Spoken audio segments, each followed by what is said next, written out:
Welcome to the Jack Canfield podcast, people. I'm really glad you're joining us today. I really am excited about our guest today. I'm delighted to have Isaac and Thorald Koren joining us, better known in the world as the Brothers Koren. These 2024 People's Choice Award winners have a fascinating journey that has transitioned from touring the world with music legends like Pink and Coldplay and Rod Stewart as the Kin. They were called the Kin then, as they were then known, performing with them in stadiums around the world, to now empowering individuals to unleash their voices through their transformative work in music and voice coaching. Isaac and Thorald are not only incredibly talented songwriters and musicians, but they're also esteemed members of the Transformational Leadership Council, which we've talked about in earlier podcasts, where I've had the pleasure multiple times of witnessing their profound impact on others through their engaging large groups in the freeing of their voices and co-creating a song together, which is always a miracle to me. They just do such incredible work. And I love the work also they do as performers and recording artists, and also their work in empowering people to discover and free their voice, their literal singing voice, and also the voice that's in them that needs to be expressed into the world. And my wife Inga and my daughter Riley have both worked with them in their Songwriter's Journey courses, where they wrote and recorded songs with the brothers. So I've seen firsthand again the power of their work transforming my own family members.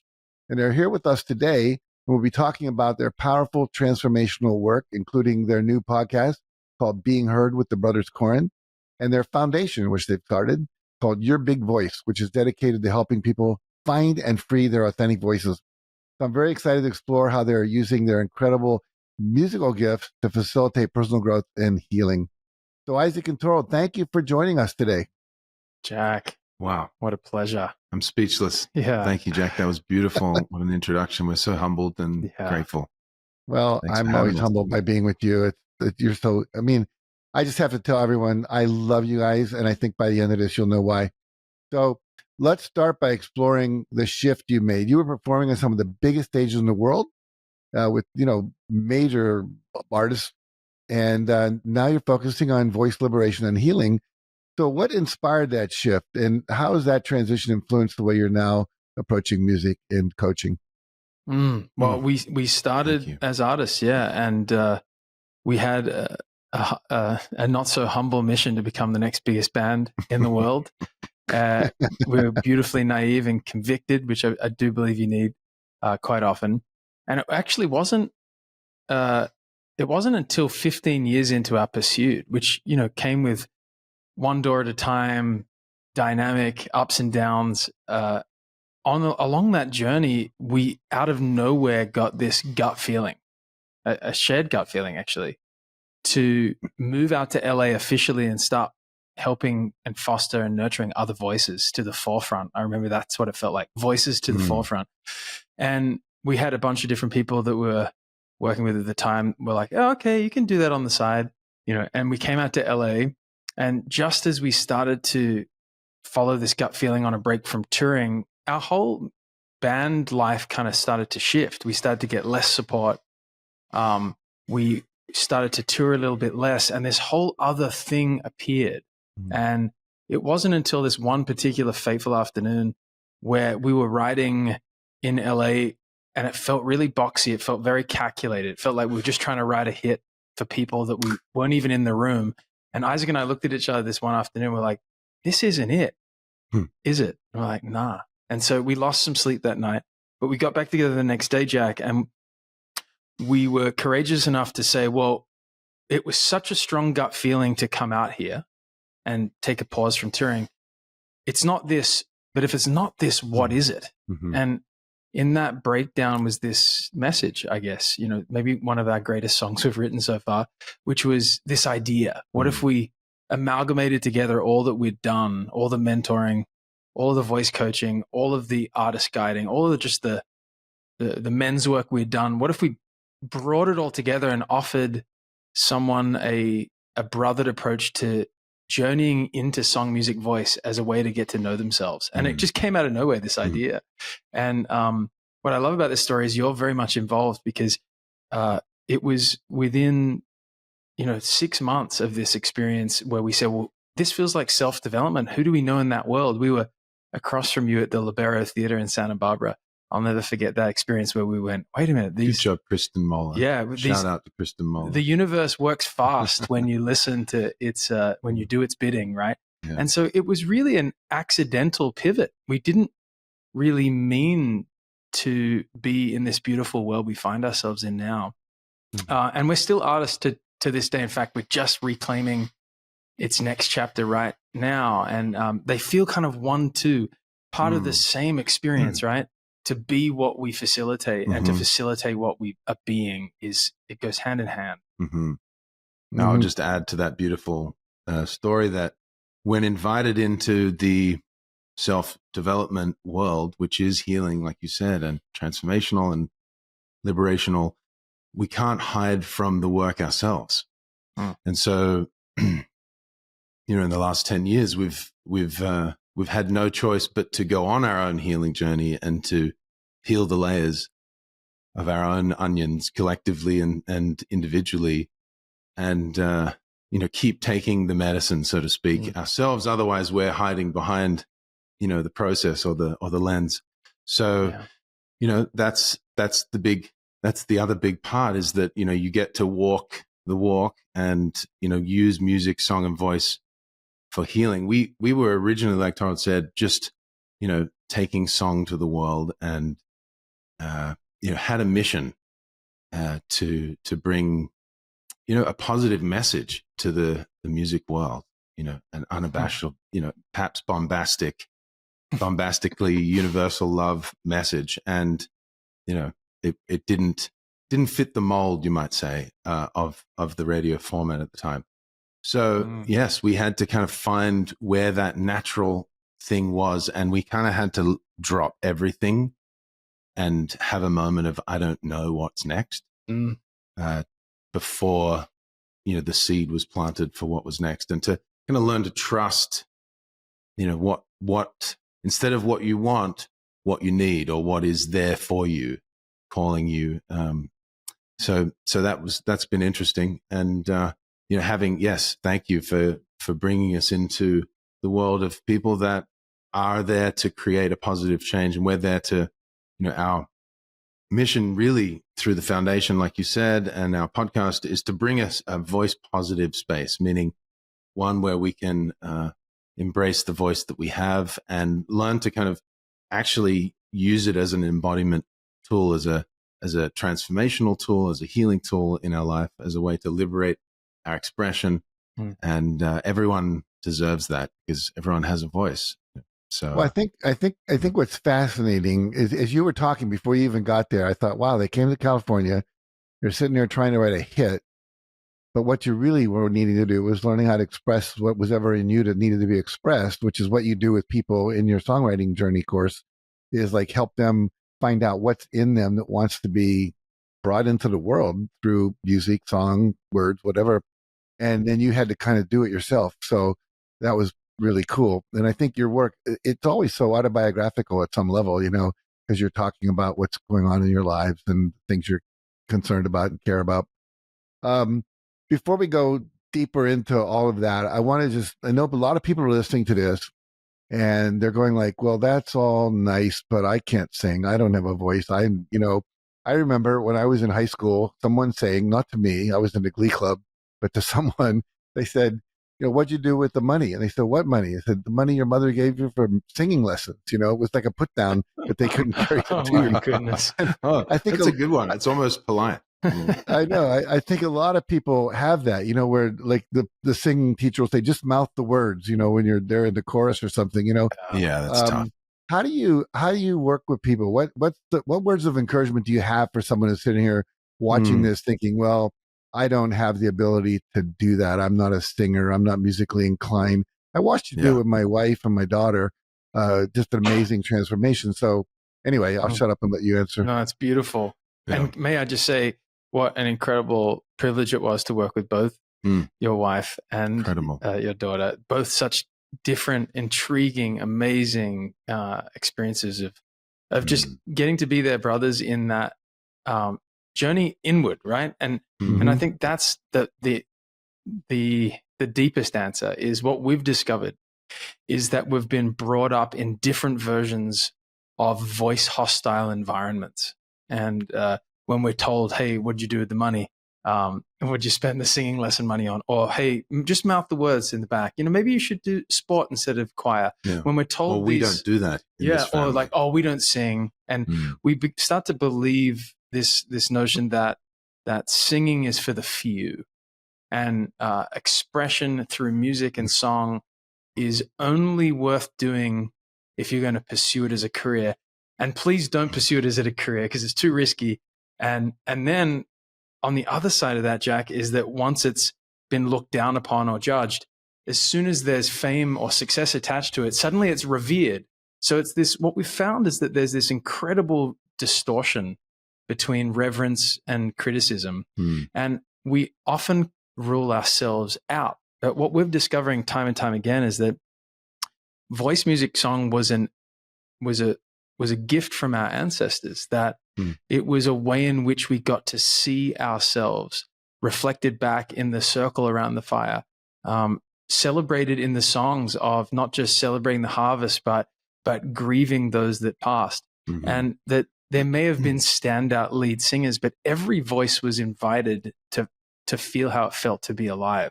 And what we discovered is it's time now to move out of that voice hostile environment made up of two ingredients, competition and comparison, which always creates these inhibitive environments to feel like you are able, and back to a voice positive one.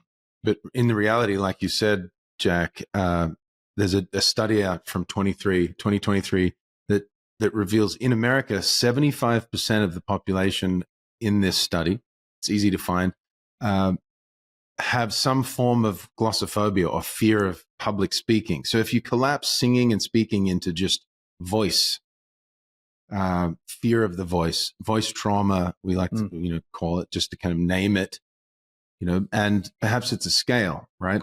So maybe you don't mind singing karaoke, but you never want to get up and sing at someone's wedding. Or maybe you'll sing in the shower, but not in the car, or the other way around.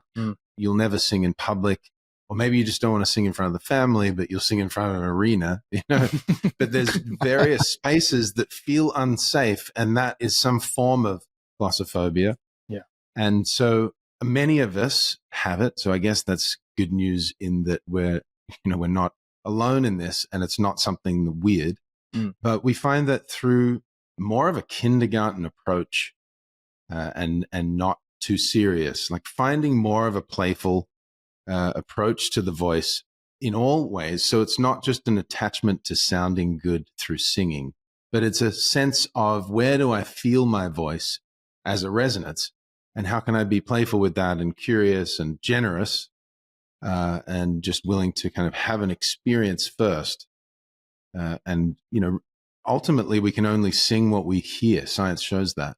And so a lot of the voice that we coach every day is about training yourself to listen or to be receptive to the sound that you are. So a lot of it is about acceptance, and then, from there learning to like or even love the voice you have. Find a new friendship most of us don't have a good friendship to the voice that we have. Like we've ruled ourselves out of a healthy, friend or lover, even that we even deserve to have this love affair with our own voice, because it's what we've been given in these bodies, this whole body voice. I would even say that we can only sing what we can let ourselves feel, because that's what we really see, Jack, is that if we really look at health, mental and emotional health, it's really comes down to us in the embodied voice perspective, down to what we had support to feel and give voice to.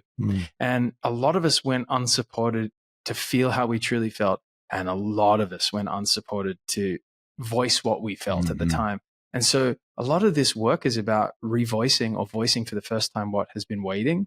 And it's incredibly healing when we allow music song voice to carry that space. What I think is fascinating in the human potential movement, and is also in acting and in music, is it's all about expressing more of who you are. Like a good actor is able to access a lot of different feelings, and someone that can't do that, they don't come across as real. I was watching The Voice the other night, and this constant coaches were going like, I don't feel like you're feeling what you're saying. If you don't feel it, the audience won't feel it. So you've got to connect to the real feeling inside. And I think for all of us, we're looking at in the human potential side, who are you? What's your authentic self? How do you bring that forward in the world? And that's risky, just like singing in front of people's. You talk about criticism and comparison. That shows up everywhere. It's like it blocks us in talking to our spouse and talking to our children and talking to our boss and writing our books and so on and so forth. So very, very parallel. Very parallel. Yeah. And I feel like it's such a fundamental, simple thing to give ourselves the permission to just feel how we feel and try something that feels risky to our nervous system, right? And the voice sits in that place. It has to be one of the most revealing, vulnerable parts of us. We've been, talking a lot about this over the years. What is it about the voice that reveals who we really are, right? And that we can be speaking about something, then we can sing something, and we can truly see that person's heart. That there's this real opening doorway. But ultimately, we have to let go of performance to get to that authentic voice. And just to speak practically to that, it means promoting how does it feel as a prompt and demoting how does it sound and how does it look to second and third. And let's just pause for a moment there and take that in, because the brain is hardwired for music. Science shows that we are inherently musical. And so we can hear when a note is off, when it's flat, when it's pitchy, when it's kind of croaky and imperfect. We have a highly tuned musical brain. And so, the odds are stacked that we can kind of let ourselves enjoy what we're hearing without judging it, because we're so brilliant musically. And so when you add this permission to the ingredients of our musicality, to the same, to your own voice.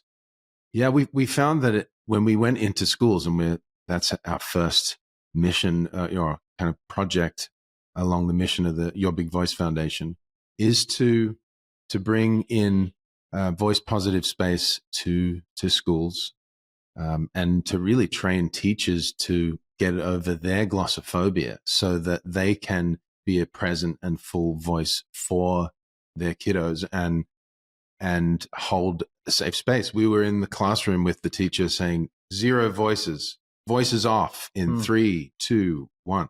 Whoa. And we were just like, and then by the end of the journey with the kids, the kids were ready to go into peace in about 20 seconds of toning. They just went from all over the place, post-COVID 9-year-olds to, I feel peaceful. It was so innate in them. But by the end of the 3 months that we had with them, the teacher had created all kinds of new ways. Like, she had a rubber chicken, and she was like, pray to the chicken in 3 seconds. And all the kids were like praying to the chicken. I don't know. It was better than voices off. That's true. Okay. Also praying to a chicken any day. Yeah. How can we get more creative than shutting down a voice when it's in the way, when we're trying to make breakfast in the morning and the kids screaming?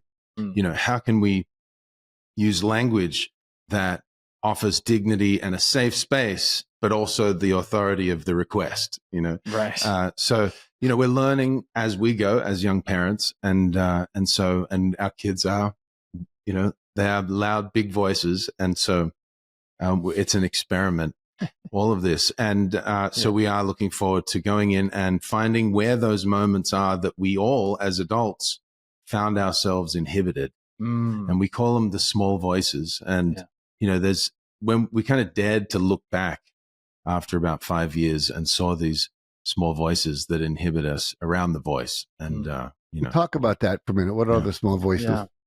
Well, they're really, let's define it first. To us, it's, and we've been told over many years now that it's kind of like internal family systems. It's parts work. People are like, oh, you've studied parts work. And we're like, no, we just studied the voice and the inhibitions in it. And it's arriving at a similar road, which is saying that in these moments of life where we went unsupported, or we went through a feeling like, wow, it's not safe, or it's not okay to be my full expression. Let me dim down. Let me adjust. We tend to have, our nervous system have made these markers. We call them small voices. And the definition is any negative leaning, automatic, unsupportive leaning thought, feeling, sensation, or emotion that goes off in your body or mind right as you are moving to sing, right as you are moving to give voice to something you truly mean, right as you step onto that stage. And they're aimed at, from our beautiful ancient biology, to warn us of times before that didn't work so well. And so we actually studied, what were the 5? We wanted to know, what are the 5 that are reoccurring over hundreds of people we got to do the songwriter's journey with. And we came up with these in no particular order, but the most 5 prevalent across country lines are. Yeah, the first one is, I'm not good enough. This one was my friend, my scared friend, as we would, sing to 20,000 people who were there for, say, Pink, for example, God bless Pink. And, we would look through her veneer curtains that you could see through one side, so you could see the 20,000 people coming. And that little you're not good enough, or they don't want you. All of those little small voices would come, and so you work with those. You tuck them under your wing, did some good breathing exercises in the back room, and you include them. You run on stage with them, and so I'm not good enough in any form. Not enough. It could be I'm not young enough. I'm not trained enough. I'm not as good as someone else singing before me. We see not enoughness show up around the voice really quick, and some of the others, I'm unsafe. It's not safe to share who I am through the vehicle of voice. Of course, this shows up without voice. These are a lot of people have been through trauma of all kinds to arrive at the feeling in their mind and body that they're not safe to be themselves. For me, I almost lost my life to OCD in my late 20s, which was a really big turning point for me to recognize, as I had the breakthrough that I had, that I'd been really living a life of following the voice that told me I was unsafe. And at the core of obsessive compulsive disorder is this sense of something's wrong that I've got to fix. And so I've really sort of tracked it back to that little boy that broke off inside me when I was 10 or 11 after our family fell apart. And so that I'm unsafe, we see show up in a lot of people around voice. A lot of trauma brings that. The next one that we see a lot is my voice doesn't matter. I'm not worthy. I don't deserve to have this opportunity of finding my voice. It sounds like a privilege, something that's frivolous. Like the world needs me to focus on solutions, but we find that going inward and having an experience of the voice shows up everywhere, and particularly in a lot of the mums that we have the privilege of working with, and then their kids leave for college, perhaps, and suddenly they realize the space that they had given up with their voice, perhaps that they're, big voiced children in their lives, people's importance takes up that space. And so then they recognize at some point often that, there's a space for their voice to be taken up. Yeah, and I think a lot of us have left a space for someone else's voice rather than our own. And so we see this small voice show up in quite a few people that are maybe naturally sensitive and empathic and want to, not take the space. But we find that when we take the space that is ours, we actually influence others to do the same. The Enneagram 2s, can have a voice too. It can be that. The last 2 are, I'm too much. Don't be too much. And we find that this has been a cultural small voice for us. Australia almost prides itself on, settle down, mate. No worries. Fit Don't be in. Too big. It's very colonial, very English, Irish. What we found that even in America, the go big American pop culture, that we found that a lot of Americans have gone to have this small voice. And so we tracked it back to the family level, and we discovered that this small voice is often born in the wake of stepping up. And maybe you were 5 or 6 and you shared your voice, and you recognize that you caused jealousy in the family. Maybe your mom was jealous of you, your brother, maybe you caused a negative response to your beautiful shine. And so this small voice often is about, okay, well, let me dim down, let me fit in, let me not be too much at the party and were uninvited the next time. Yeah, exactly. Yeah. So it's actually calls us back to that kind of biological response of like, it's more important to fit in than be ourselves. Last but not least, which is very prevalent, is it's got to be perfect or don't bother. Yeah. If it's not an A, then I'm going to get an F. If it's not going to be an A+, then I just won't even try it in the first place. And we find a lot of people have listened enough to that small voice their whole life, even though they wanted to sing, they wanted to start that business, they wanted to step out and make that podcast. They've been waiting purely because anytime they approach it, it doesn't seem to be perfect enough to share. And our mantra for that is, for those people or any of these small voices, is dare to suck. Because we find that more and more it's a doorway to actually our greatness. It may not be a doorway to excellence and precision and execution, but if you kind of allow surprise to and trust and willingness and some curiosity and generosity to take hold and follow your voice and your creative process, something great is at risk also. I think that idea of dare to suck is important. I remember teaching my youngest son to play tennis, and we got up on his tennis court, and after about 20 minutes of him not hitting the ball back most of the time, he said, I'm not good at this. This sucks. I'm not going to do it anymore. Instead of realizing, hey, you got to go through this period where you're like, 8 years old and you're not going to be great yet. And, you got to be willing to go through that phase of not being good at something. And I think for a lot of people, especially when they're adults, if they've been successful, taking on something new that they haven't excelled at before is really, like you said, it's scary, and the perfectionism comes in. And I'm just constantly struck between the parallels of the work you do through song and music and voice and the work I do, through the human potential workshops I do. It's the same things. I'm not worthy. I have to be perfect. We're going to get in trouble. It's not safe here. All the things that showed up. I've had a client recently who mother had cancer, and it was always like, keep the noise down, keep the noise down, keep the noise down. Don't disturb your mother. She's taking a nap. And eventually it wasn't okay. So now they it's fascinating. Yeah, isn't it? Yeah. It's so true that we, at the core of it, the medium that we use is less important than the core human behavior, right? Our ability to be free to explore and be connected to who we really are and play, and just how powerful it is to see someone of any age rekindle those parts. And we were talking before about the children, creating voice positive spaces where people feel radically included in the classroom, not ridiculed or embarrassed or have a time where they actually form one of these small voices, instead recognize who they are within the village, and that we can do that by creating these spaces. We also discover that when we work with adults, which mostly we're working with a lot of women from 40 to 70, that we find that really a lot of our time is spent helping human beings from all different countries rekindle the inner children that got shushed, that got burned, that got unsupported.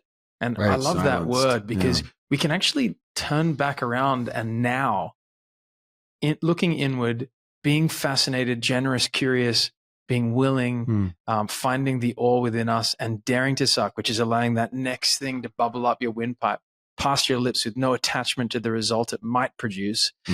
We can actually rekindle these like lost colors of ourselves, which are in the form of younger parts, and they still have a song to sing. I mean, I say that in metaphor, but they might have a literal song to sing, or they might have a painting to paint, or a new business to finally do.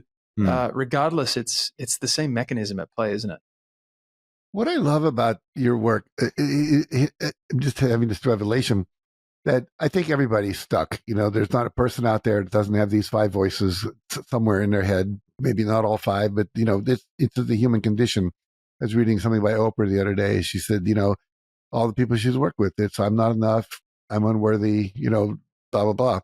And I think that when you have to get up and perform or not perform, just express yourself, to use your words, get out of the performance mode, what happens is it brings everything to the surface. It's just like you cannot avoid it. And if you're skilled as you are at helping them see that and then notice that and then push on anyway, if you will, what happens is that they have an experience of surviving a risk. And I always teach that self-confidence is the result of surviving a risk. So if I get up and I suck, or I sing or I speak my truth or whatever, and I don't die, because I think my little child thinks that's what's going to happen. When I was 6, that's what happened. Then there's a liberation that occurs. And I think it's sped up in an environment like what you create, as opposed to just living your life out in the world, which is where most people don't move and change that fast. So whether it's me teaching speakers to speak or you teaching people to let their voice out, I kind of recommend this for everybody, because it's an accelerated path to liberation of all these voices that you're probably not aware of. They're running your life, but you're unconscious about it. Yeah, I mean, I think that the voice is overlooked in terms of the behavioral and the link between the voice and our human potential.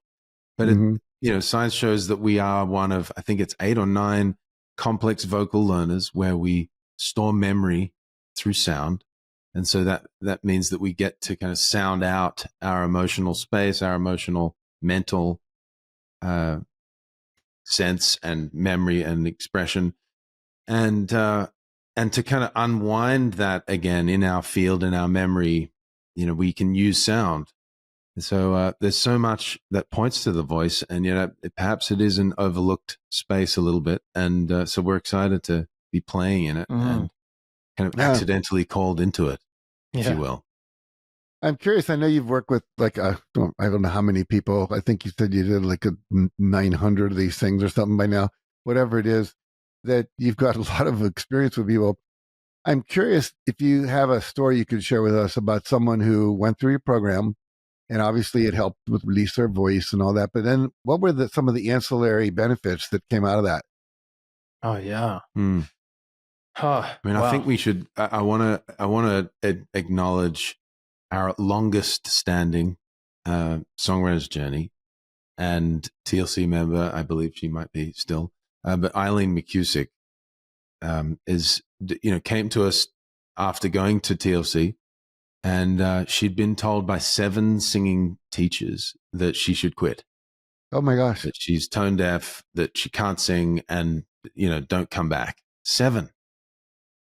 Yeah, she had, and she shares these stories publicly, so that's also a good reason to share it. And so she went and then recoiled each time, then gathered the courage to go back. She also had a number of older brothers who used to kind of roughhouse her and tickle her, and made her feel, like Tori was saying, unsafe, to cause attention to herself and just to be tickled and roughhoused. And she talks about, because she's a sound healer using tuning forks, she talks about it, her kidneys kind of coiling up into her body. And she went to TLC one time, and throughout the weekend, she shared this story about her voice and how it's affecting her in her life, and that she's just petrified to sing. Even though she's confident to speak, she did not have the same confidence. And so we worked together. She called us, and that we went through this series of, that we went into the songwriter's journey, and we went into this series of sessions where she would have these physical reactions, sweats, shakes, her hands would get, red and sweaty, and we'd have to stop sometimes too. It was just too much. And the breathing, she couldn't breathe. So we began to start sounding in different sessions, and then realized something was occurring. And we got together, the 3 of us, and we started sounding out these sounds that were able to be directed into at first her body, but then doing it, we would do it ourselves. Yeah, and she created she mapped out the biofield, and she's done incredible work in biofield research. And so just purely from our fascination with toning and using the body as a whole body instrument, we kind of gave birth to this collaboration that's called Sing the Body Electric.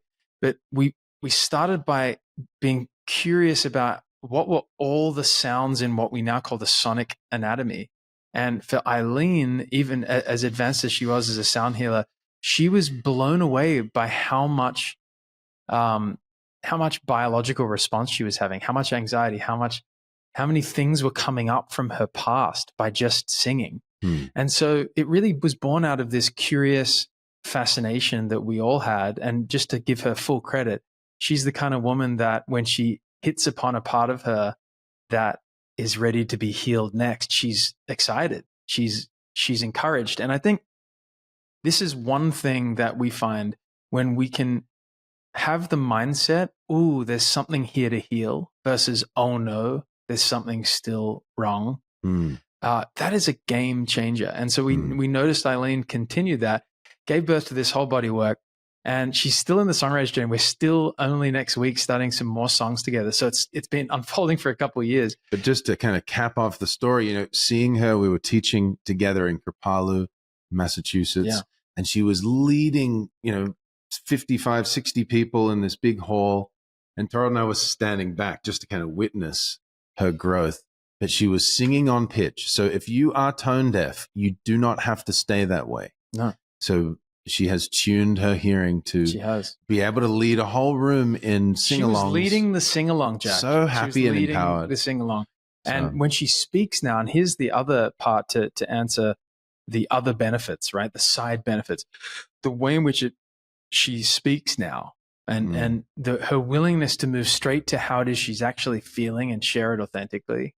And the way in which she plays with the resonant reverberance of her voice, her gravity, her power, her connection to play. She's just an incredibly dynamic speaker in a way that we've just both witnessed over the handful of years. It's been a transformation to watch her unfold and deepen the work. So that's a great story. There's so many. There's almost too many to count. Catherine Woodward's story is amazing. But I would just say, just in general, what I've noticed is when you reclaim your voice, and I mean when you form a new voice-positive friendship to being home in your whole body voice, and you get behind it and support it in the ways it didn't get supported, and then you use song as just a modality to express things in your life that went unexpressed, it is entirely fractal. It means that everywhere from now on, it will show up in the way in which you are in your voice. And whether we're conscious or not, from the moment we wake up till the moment our head hits the pillow again, we are voice. Voice is accompanying us. And especially if you see it from this perspective, our voice is 50% expressive. The way in which I'm sounding out right now, how it feels to be with you, and how it feels to be me and alive right now. I'm improvising like jazz with a dynamic, non-melodic expression. And you, on the other hand, are 50% receptive. You are being a receptive instrument by allowing this conversation to take place, and you're drinking it in just like Isaac is. And by the way, you're an incredible receptive being, which I always notice. Favorite, I think. So what we're doing here is we're completing a cycle of voice together. And if you look at voice as 50% receptive and 50% expressive, every moment of our day is an opportunity to be conscious of the whole body voice that we get to be this lifetime. And that can show up everywhere for our vitality and our wellness and beyond. Let's spend a little time, as we're going to run out of time shortly, I want to talk to you about your foundation. I want to talk to you about your podcast. I want you to explain to people what the songwriter's journey is. I know you have a new album coming out. So let's kind of do that piece. And so talk about your podcast, Being Heard with the Brothers Koren. Well, our idea around the podcast was to just finally make some space for great brother conversations. We've been often thinking, when you're just teaching live, don't always get to unpack a conversation and get kind of brotherly. So our intention was to have some nerdy conversations on why music, song, and voice has really awoken both of us and how deep it goes. I think for me on a behavioral front, for Isaac on this, on a cosmology front, which we get into, but also to create a space to really invite guests in to have voice positive, to really help shift the culture to voice positivity. So that's our intention. I think our deepest shared intention is to help people become aware that mental and emotional health requires a healthy voice relationship. And we really want to help people remember that our relationship to mind body is one of the most important food groups you can offer yourself today. And music, voice, and song is a great way to do it. It's a great way to melt down the layers of unsupportive thoughts and get right to the heart of how we actually feel today and let the body metabolize. So that's the intention of being heard. Yeah. Oh, that's beautiful. I would add that many people have been with us and we've been together on stage or just hanging out, but they've never had a chance to listen into a conversation between us. And so that's a nice little thing. Yeah. And it's nice to have that also, that kind of permission to have a conversation and not be in our, busy partnership.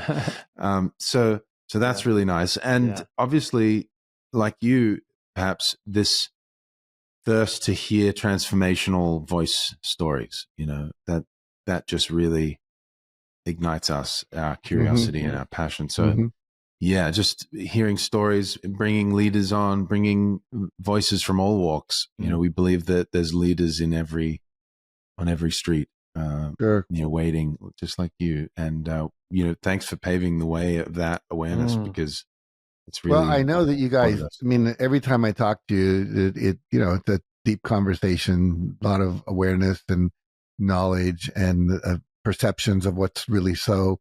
I think about voice as a vibration. They say everything in the universe is a vibration, and then we can either express that and allow it to come up or push it down, and high vibration, low vibration, all of that. So everything you're doing is like right at the core of reality, if you will. Just real quick, because I don't want to go too far into this, but I'm sitting here watching you guys, and I'm thinking people watching this or listening to this going, God, those brothers are so cool together. Were you guys always that close? There was this story of our mum shares where Tara was maybe 6 months old and I'm like 3.5, 4 years older. And she was down the hallway in the kitchen making dinner and she heard this scream and she rounds up probably with the wooden spoon, and she comes in and it was just a scream of laughter. Like we kind of had this conversation already. We had a language from early on. Well, we've always been partners in crime for the most part. There's 4 years between us. So we had some individual space, which I think is important. If you look at relationships, they have to be complementary and there has to be a nice distance of space, a lot like a chord of harmony, between two notes. We've had the blessing of always being interested in heading in similar direction. And I think that makes a great friendship. And so I would say for the most part, we've been, very blessed to be complementary. Different, but a good chord. It's always fun to be with you guys because you are uniquely different, and you're all so amazingly combined with your harmonies, not only in music but just the energy of love between you and the joy. Talk about your Big Voice Foundation for a moment. Thank you. Well, we started it. It's a vision we've had since maybe 2017. Because we wanted to. We both have our own mental health stories. We've seen how powerful music, song, and voice and other somatic programs are to healing mental illness, and that in supplementation with maybe more Western traditional approaches, a lot of people don't have the funds, they don't have the resources, and they don't even have the access to consider that maybe alternative programs could change their behavioral life and give them a leg up out of survival and into a thriving life. So we wanted to live that out. And for me personally, I had a family that supported me when I really hit bottom. And I couldn't help but think as I came out of that, wow, imagine thinking how many people are hit bottom with no support. And how can we start to create a world where there is support, at least in the ways that we can? So that sort of paved the way to start it a year ago. We're in our first year, and it's all about mental and emotional health advocacy through this medium of music, song, voice. And we really want to start at the school level. Yeah, there's so much post-COVID out of body, kind of not able to focus energy in this school environment, and teachers are understaffed, undertrained, underfunded, and there's particularly teacher-facing opportunity there as well. So we're creating a scalable, opportunity for each grade level, and we're building a beautiful team. So we're excited to invite you also, Jack, to our first gala event in February, and bringing music as well, as just a healing tool that we all have access to. And the intention is to create a voice positive space for our I'm excited foundation. you're doing that in schools. It's so important. I remember my first 20 years was all about education. I was teaching teachers self-esteem. How do you raise the self-esteem of kids? How do you not destroy it? And someone wrote a book about the state of education. His opening line was, "Schools are grim and joyless places." It's unfortunately, it's true in a lot of places. And so when you bring in the work you're doing, that just lightens all that up and gives people more voice and opens up some freedom. You mentioned creativity, like with praying to the chicken and all that good stuff. So I hope you'll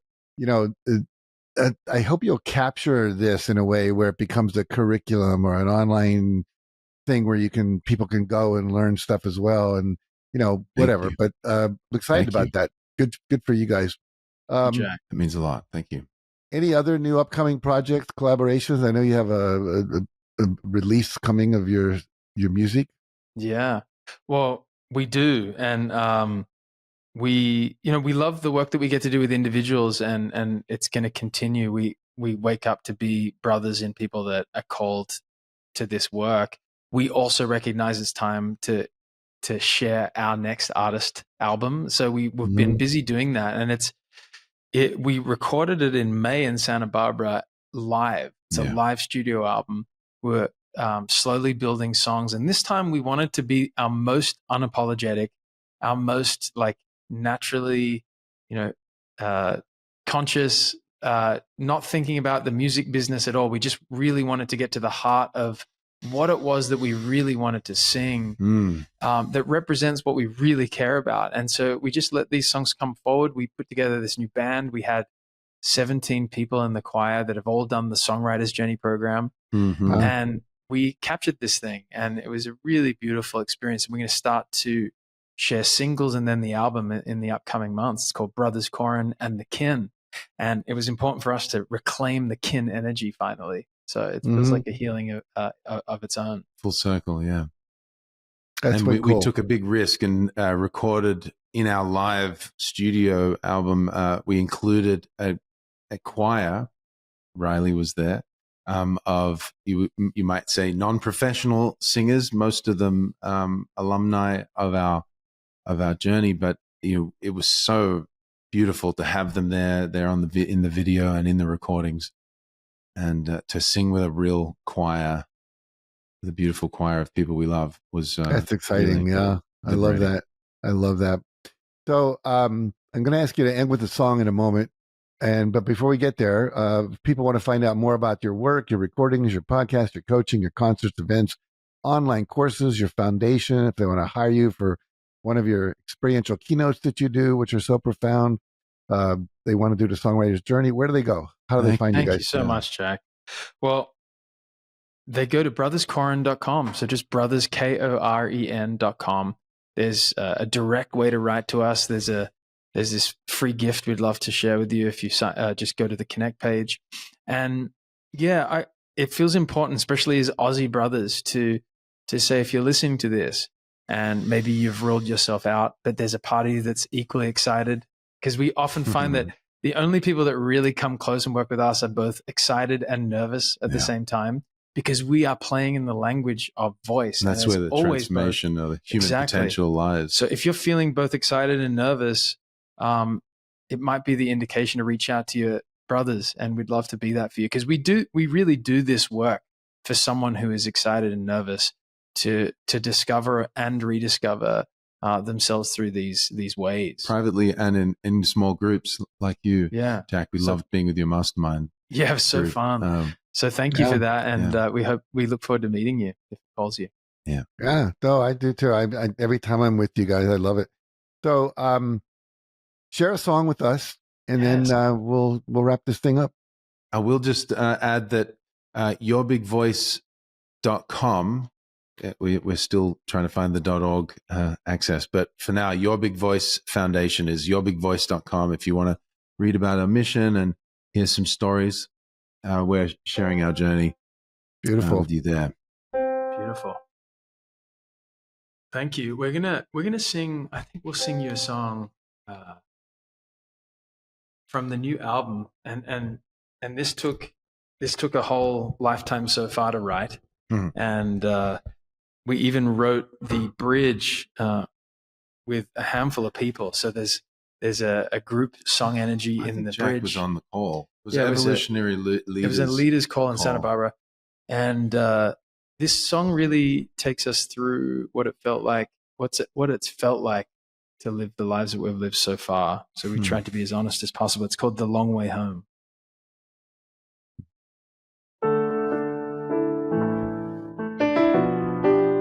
Oh, I'm going to start again. Look at that. I dared to suck. Blessings. And it sucked. No, it was lovely. Oh, it really did. Here we go. Lovely. I enjoyed it.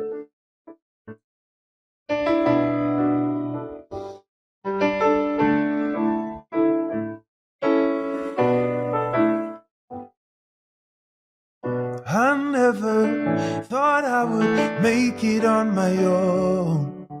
I took the long way home. I never thought I could fill this hole. It hurts to say I took the long way home. And I fear I strayed and took the long way home, but I'm home.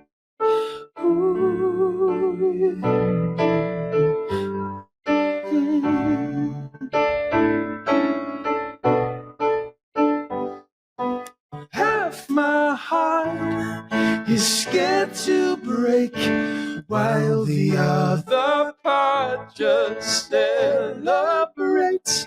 I'm here now. I'm here now.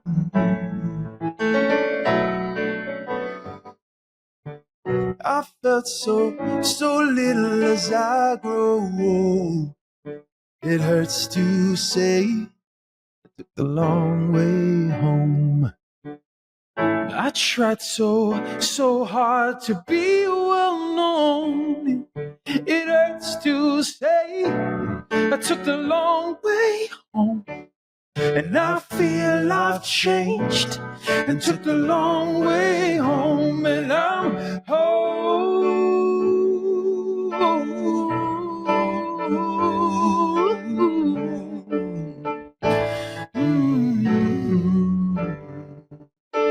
Half my heart is scared to break, while the other part just celebrates.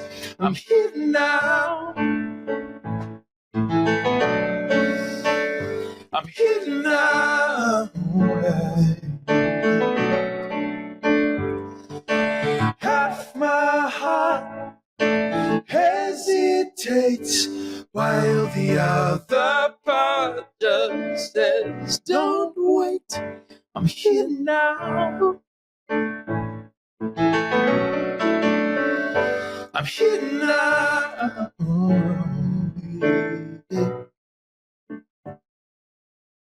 We were made for this moment.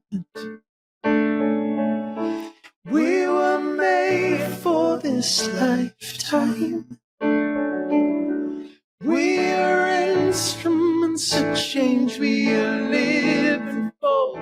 hour. Say yes, say yes, say yes. We were made for this moment. We were made for this lifetime. We're instruments of change. We are living for this hour. Say yes, say yes, say yes.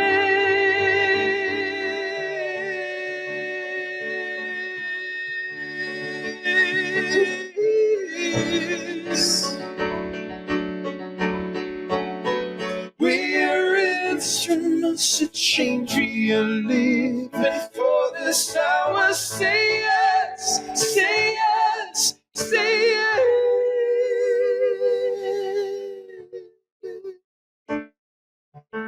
I keep on breathing in. Where are you now? And I keep on breathing out. Where are you? Where are you now?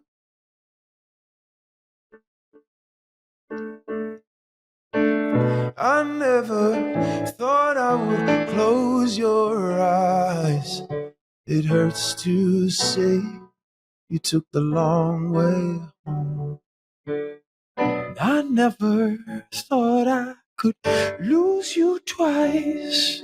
It hurts to say you took the long way home. But I see your face on the long way home. It's worth the wait, the long way home.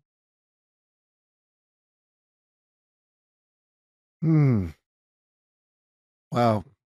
Thank you. That's sweet. There was one line that jumped out at me. It was somebody I forget the exact words, but I spent so much of my life wanting to be well known or something like that. Yeah. I can relate to that. I tried so hard to be well known. Yeah. Yes, I took the long way home. Exactly. Yeah. There's a lot of that in me wanting to be somebody and, where's my book on the bestseller list and, how many people are following me on Facebook. And fortunately, I've transcended that recently, but that was sweet to know we're all human beings going through the same work. Thank you for sharing that. Thank you for being here. Thank you for being you. Thank you for your commitment to make a difference in the world. And just thank you. That's it, man. And I want to thank all of you who joined us today. If you found this conversation valuable, please let your friends and family know about the Jack Canfield podcast and this amazing episode with the Brothers Koren. And be sure to tune in next time when I'll once again be talking with a transformational leader about how to be more conscious, more authentic, more courageous, and how to experience more love, joy, happiness, health, prosperity, success, and true fulfillment in your life. Just like the Brothers Koren do and like I do. We all deserve to have an amazing life. And I'm here as they are to support you in having that. Take care of yourself. It's beautiful. Love you, Jack. Thank you so much. So grateful. All right.